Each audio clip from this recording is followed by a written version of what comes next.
Votre attention, s'il vous plaît, chers frères et chères sœurs. Bonjour, une fois de plus. La fois dernière, on a parlé de l'esprit Banza parce que c'était le nom d'un des ancêtres, des grands-parents de Kongolo Mwamba. On a dit que la femme Moulouba devait veiller à la gestion du feu et à la gestion de l'eau dans la maison parce que c'est par le feu qu'elle préservait la vie de son mari et la vie de ses enfants en écartant, en brûlant tout ce qu'il y a comme malheur, fléau, maladie dans la maison. Et c'est pourquoi elle se devait de prononcer les paroles de consommation de tout ce qu'il y a comme maléfice dans sa maison. Mais parmi les noms des ascendants de Kongolo Mwamba, il y avait aussi un nom qu'on citait, c'est le nom de Umba. Umba est celui d'un esprit Moulouba qui assumait une fonction spirituelle et cette fonction était bien spécifique. Cette mission qui s'est dégagée à travers le déploiement de son Lulumbi Lwadijina. Lorsqu'on ouvrait le nom Umba et alors en le déployant, on découvre donc une certaine idée, une fonction très très capitale qui remplit Umba. Umba, on dit Umbandolo, walujika mashinda, waluvula lujika mashinda, walupupaka nyabiombo. Umbandolo, l'esprit au vent qui obstrue les chemins en rabattant les herbes. Ce nom s'inscrit dans la vision du monde Kiluba, dans la cosmologie des Baluba, et il est ignoré chez les Basonge dans l'exercice de cette fonction que nous allons ouvrir. Dans le Bukishi, où la spiritualité des Baluba généralement, c'est l'esprit Umbandolo qui se saisit en dernier du sacrificateur ou du Kitobo, du voyant traditionnel qui est en transe.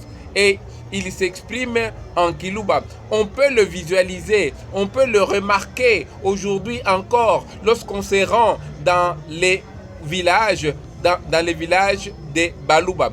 On l'invoque pour brouiller et barrer la voie aux esprits malveillants qui poursuivent un innocent sollicitant le bouclier divin. Le terme Luvula, vent, se dit Tipepele en Chiluba et Lupapi en Ulupunga en Kisonge. Tandis que le vocable Kiluba, Biombo, herbe se dit Bisuku en Chiluba et Bisoswa ou Lubishi en Kisonge. Le mois d'avril, au cours duquel les herbes devenant trop hautes sont rabattues par les grosses pluies et les vents sur les voies en sorte qu'elles obstruent les pistes et les rendent difficilement repérables. Ce mois donc se nomme en Kiluba Ndolo.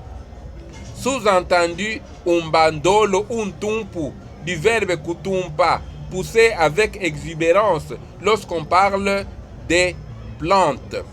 Vous avez donc le mot Ndolo. Ndolo walujikamashinde.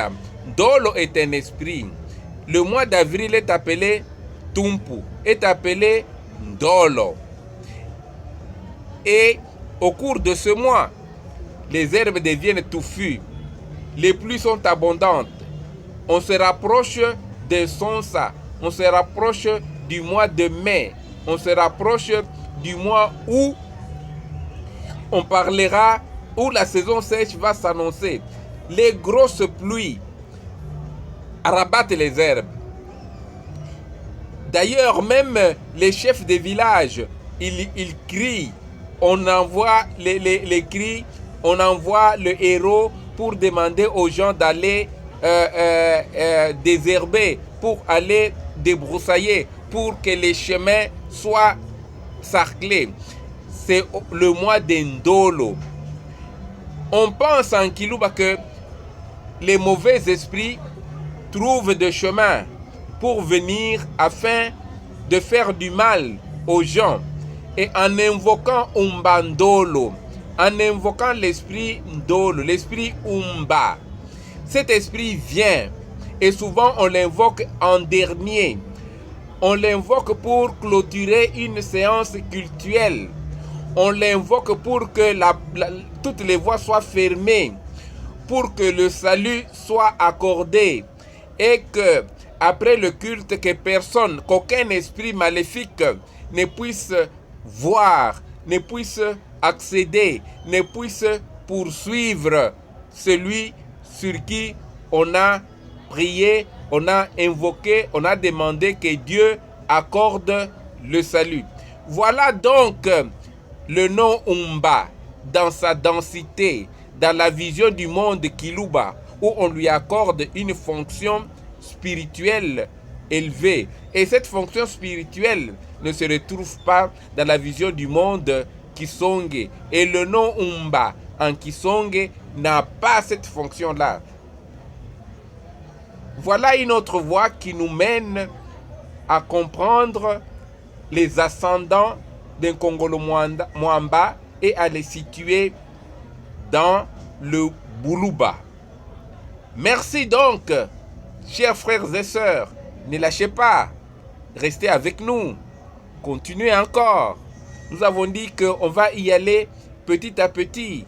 C'est peut-être épuisant, c'est peut-être fatigant, mais en nous suivant, on entrera en profondeur et dans la vision du monde de Kiluba et dans la culture Kiluba, mais aussi on comprendra pourquoi est-ce qu'il y a certains qui ont dit que Kongolo Mwamba était d'origine Kiluba et qu'il était un locuteur du Kiluba avant même qu'il devienne au monde.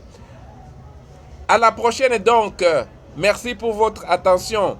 Lukanda, Luamalale et grande corbeille de sourire à tout le monde. Merci.